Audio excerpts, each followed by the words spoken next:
How can we talk with each other without fighting? Are you lost in a storm of fighting, hurt, and misunderstanding in relationship? You start with a simple question. Did you remember to book the restaurant? Or perhaps it's about bills, household chores, or a misinterpreted text message. What begins as a seemingly innocent discussion quickly spirals.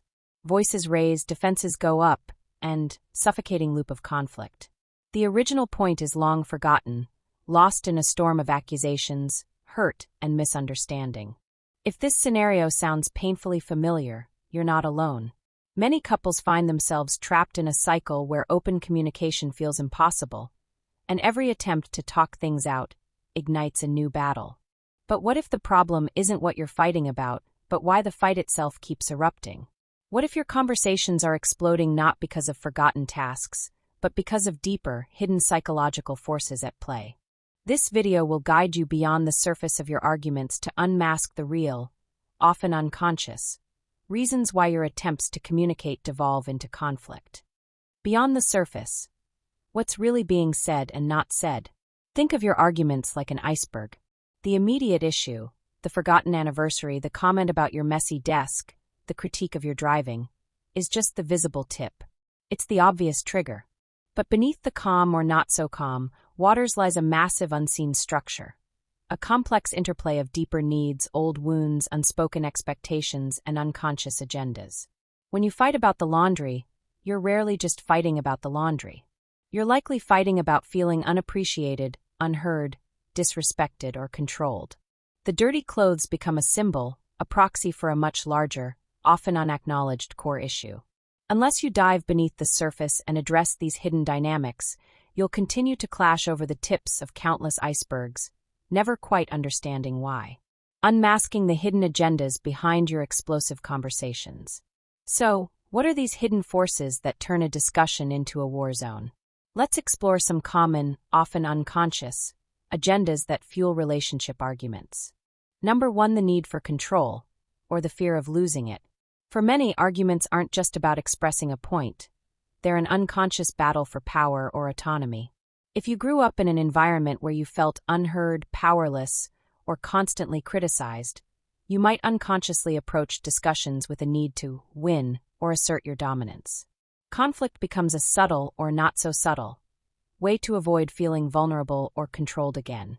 Self-reflection. In your fights, do you find yourself needing to be right, or feel like you've won the argument more than you need to genuinely resolve the issue or understand your partner? What does losing an argument feel like to you? Number 2, the echoes of unmet needs and past wounds. Our present relationships are often repositories for unmet needs and unresolved wounds from our past. An argument might be a desperate, albeit dysfunctional, cry for something you lacked in childhood or a previous relationship, validation, appreciation, safety, attention, or feeling seen. When your partner inadvertently triggers an old wound, for an example, dismissing your feelings might echo a parent who never listened. The emotional response can be disproportionate to the current situation, quickly escalating the conflict. Self-reflection. When a particular argument flares up, what core need feels threatened or ignored within you? Does this feeling resonate with anything from your past experiences, particularly from your childhood or early relationships? Number 3, fear of vulnerability and true intimacy. Paradoxically, some arguments serve as an unconscious protective mechanism against getting too close. Deep emotional connection and vulnerability can feel risky. If a conversation veers into territory that feels too intimate, exposing raw emotions or fears, an argument might unconsciously erupt. This creates distance, providing a safe buffer against the perceived danger of profound emotional merging or the potential for rejection that comes with true openness. Self-reflection. When your conversations start to get truly deep, emotional, or raw, do you notice a subtle or not so subtle shift towards conflict, defensiveness, or distraction? Is there a part of you that fears the demands or perceived dangers of deep intimacy? Number 4, unconscious attachment style triggers. While we won't dive deep into attachment styles here, it's worth noting how they play a significant role. If one partner has an anxious attachment style, they might pursue connection more intensely during conflict, needing reassurance. An avoidant partner, in contrast, might withdraw or shut down to protect their autonomy. These opposing reactions often trigger each other, creating a painful, repetitive cycle where each person's defensive response inadvertently exacerbates the other's fears. This push-pull dynamic can make calm resolution seem impossible. Self-reflection. Do your arguments often follow a predictable pattern where one of you tends to pursue, demanding to talk, wanting immediate resolution, while the other tends to withdraw, shutting down, needing space? Shifting from conflict to connection, the path forward. Recognizing these hidden agendas is the crucial first step. It shifts the focus from who's right to what's really going on here. Recognize the pattern. Start by observing. What are the common triggers? What emotions rise quickly? What's your typical role in the escalation? Awareness is the key to interruption. Pause and ponder. When you feel an argument escalating, learn to hit the pause button. This might mean taking a deep breath, asking for a short break. I need 5 minutes to cool down so we can talk more productively. Or physically stepping away for a moment. During this pause, ask yourself, what am I really trying to achieve here? What deeper feeling is below this anger, fear, hurt, neglect?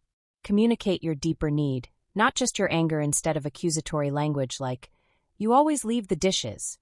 Try expressing your underlying feeling and need.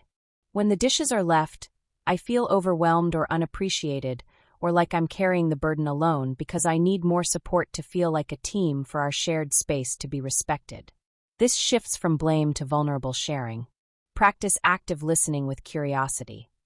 When your partner is speaking, truly listen to understand their underlying need or fear, rather than just waiting for your turn to reply or strategizing your defense. Ask open-ended questions like, can you tell me more about why that bothers you so much? Or, what do you need from me when you feel that way? Empowering yourself for deeper connection. Fighting is rarely the root problem. It's a symptom, often a desperate plea for something unmet within the relationship. Understanding these deeper, often unconscious patterns empowers you to change the script of your interactions.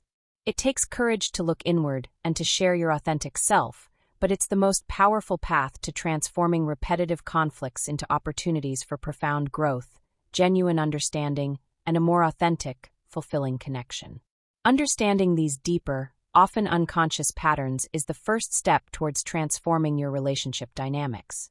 If you're ready to explore your own attachment and love styles, or to gain further personalized insights into your relationship's unique challenges, consider taking therapychats.com's free in-depth relationship test, which includes assessments for both attachment and love styles. For those seeking one-to-one guidance, therapy-chats.com also offers personalized relationship support to help you navigate these complex journeys.